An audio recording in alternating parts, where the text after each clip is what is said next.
Olha só essa história. A gente sabe que fake news ou notícia falsa tem o poder de provocar as situações mais inusitadas, colocar a vida de pessoas em risco, né, e até a democracia de um país.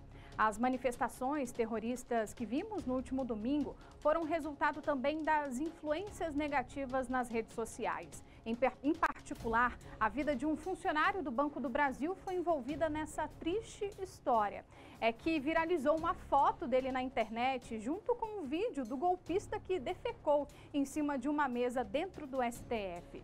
E a mensagem que aquele manifestante é esse servidor, né? Na verdade, aquele manifestante não é esse servidor. Vamos ver na reportagem. Uma cena horrível de total desrespeito para quem assiste e com as instituições atacadas nas manifestações do último domingo, na Praça dos Três Poderes. Para complicar ainda mais, alguém, ainda não se sabe quem, resolveu publicar este vídeo com a foto deste servidor do Banco do Brasil, apontando que era ele, o terrorista gravado neste ato deplorável. Tiago Albuquerque só foi saber que havia virado vítima de fake news muitas horas depois. Ele estava em viagem com a família pelo interior de Goiás. Ficou sabendo do que fizeram com ele ao receber mensagens de amigos que moram até em outros países. E ele está muito assustado com tudo o que vem passando. Bem abalado psicologicamente, tive apoio de alguns familiares e de alguns colegas e também de outras pessoas que continuam acreditando nessa falsa acusação, mesmo depois de várias provas, vamos dizer assim, já demonstradas e, inclusive, né, noticiários que já saíram nas redes sociais e em veículos de comunicação, informando que não era eu. Também existe um movimento dentro da organização, que eu já fiquei sabendo ontem também por meio de colegas, que ainda existem funcionários insistindo que sou eu a pessoa e denegrindo a minha imagem para o público e para a organização. Então, assim, não existe nenhuma condição para eu retornar ao trabalho que seja psicológica. Vou ficar longe da minha família para evitar que, se alguém me identificar e ocorra algum ato de agressão física ou verbal, isso acabe repercutindo na minha família. Então, eu vou ter que ir para um local seguro e desconhecido de todas as pessoas que eu amo, até que tudo isso se esclareça. Logo no início da manhã da segunda-feira, pelo noticiário, eu tomei conhecimento que haviam já 1000 mandatos de prisão. E o nome que estava vinculado à pessoa que estava supostamente defecando no STF era o meu. Diga-se de passagem, pelo que eu vi, foi o ato mais deplorável que aconteceu, mais repugnante. E a minha imagem está vinculada a isso. Tá? Outra preocupação é o quê? Como é que a minha vida vai seguir daqui para frente, a dos meus familiares? A gente entra numa instituição e a gente passa a ter o sobrenome dela, né? Por exemplo, eu sempre fui o Tiago do Banco do Brasil, agora o meu nome mudou. É até uma palavra pejorativa com menção a quem defeca. Eu tenho uma filha de 2 anos e meio que está prestes a iniciar o seu ciclo escolar.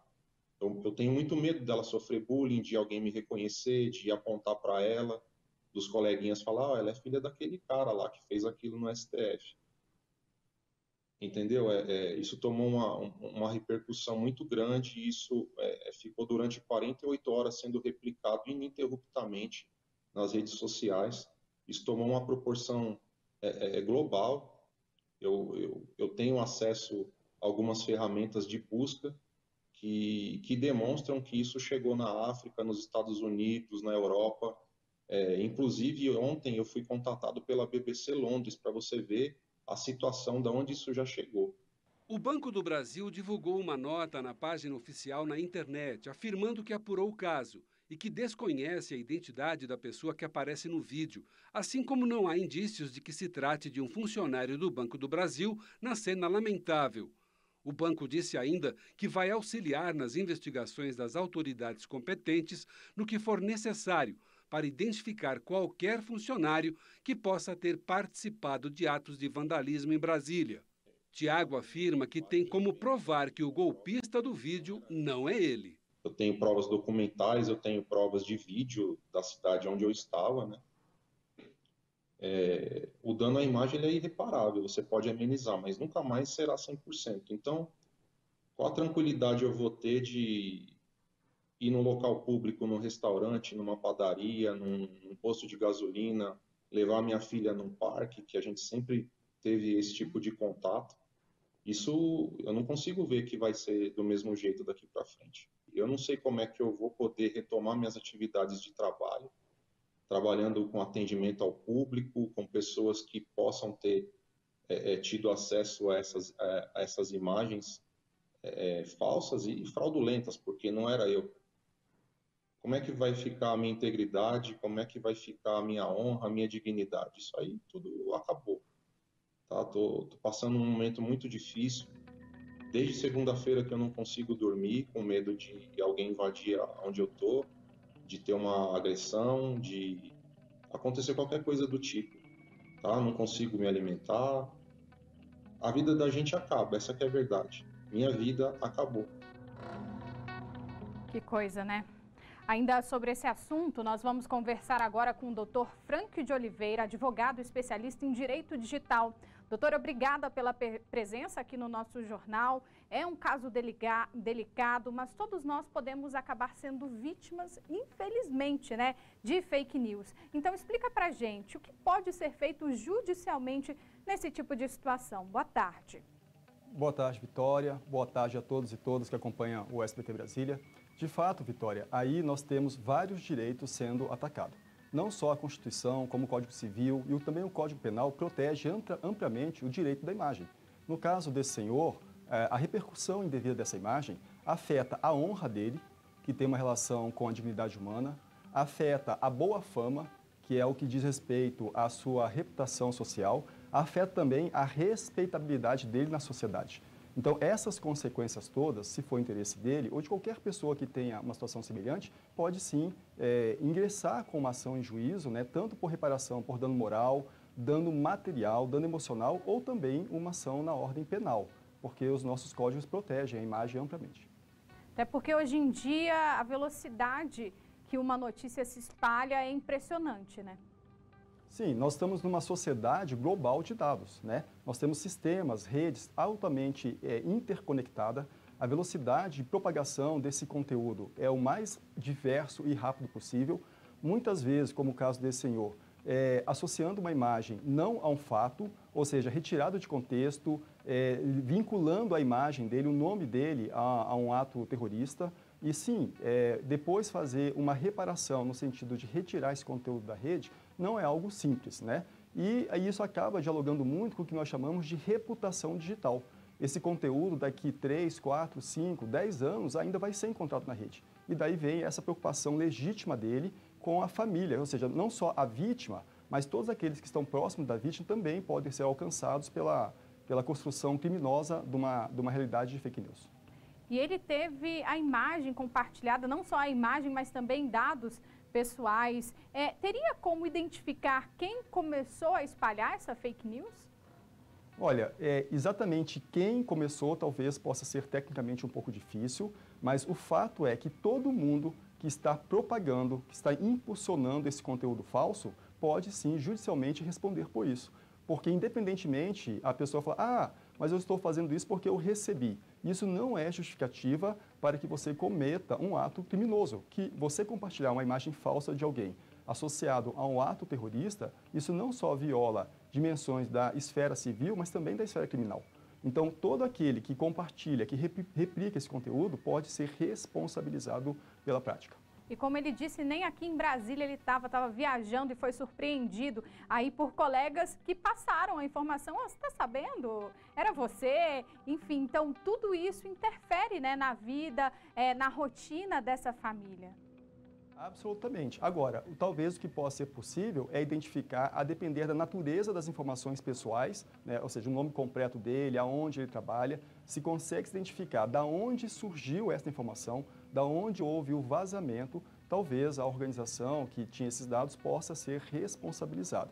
Não estou dizendo com isso que o Banco do Brasil tenha culpa nessa divulgação, porque lógico que o banco tem vários excelentes processos para garantir a segurança, a privacidade. De toda sorte, veja você que pode ter repercussão para a vítima, repercussão nos familiares e até mesmo repercussão para a instituição, organização que tinha que ter a cautela de cuidar de certos dados e deixou talvez de alguma forma esses dados serem expostos.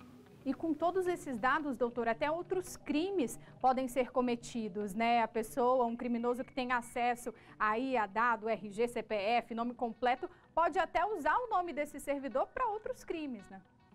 Exato. Como nós comentamos anteriormente, Vitória, nós estamos numa sociedade global de dados, né? Então, você tendo a imagem de uma pessoa, tendo dados pessoais, nome, CPF, endereço, profissão, filiação, tudo isso pode, com uma certa, entre aspas, facilidade, permitir a prática de outros delitos, né? A criação de uma conta virtual num banco, criação de cadastros em plataformas. Então, de fato, a exposição do dado pessoal numa sociedade global de dados pode gerar diversas repercussões negativas. Daí que vem a importância, né, do cidadão começar a ter uma cultura, né, um letramento digital e o cuidado cada vez maior com os seus dados pessoais. E um processo, né, na justiça pode tentar ajudar a acelerar a identificação dessa pessoa que aparece no vídeo lá no STF? Aí é um processo de investigação, né? E um processo de investigação não é feito a partir de um único elemento, né? O vídeo é um dos elementos, e lógico que é um elemento importante, né? Mas certamente eu penso que com as ações que estão sendo adotadas para o enfrentamento dessas ações antidemocráticas, várias pessoas serão identificadas, alcançadas, não só aqueles que estavam lá praticando o ato, mas também os que financiaram essas ações antidemocráticas, né?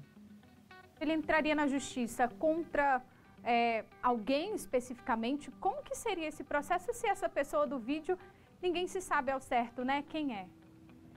Neste caso, esse senhor, ele pode ingressar com uma ação tanto na ordem civil, que é uma repercussão ou uma reparação pelo dano moral, veja que até um dano material, porque agora ele se encontra impossibilitado de trabalhar com receio, né?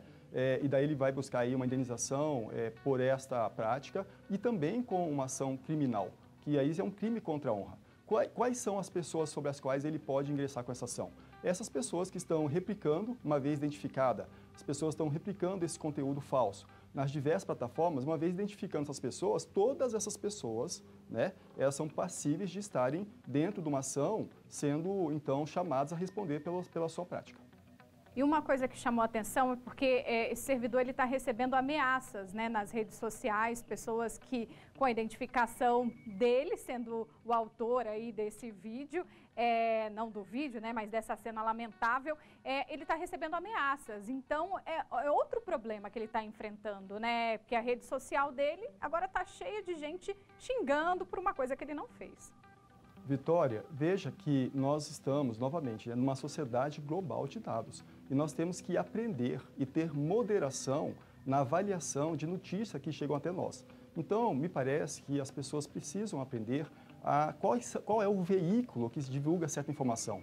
Esse veículo tem credibilidade? E a partir disso, então, nós buscamos cada vez mais veículos que têm credibilidade e não qualquer espaço na internet. E no caso desse senhor, como você bem disse agora, a repercussão também passa por essa questão da ameaça que gera um medo. E quando a pessoa está numa situação de medo, outros direitos delas acabam sendo afetados. Por exemplo, o direito de liberdade de ir e vir.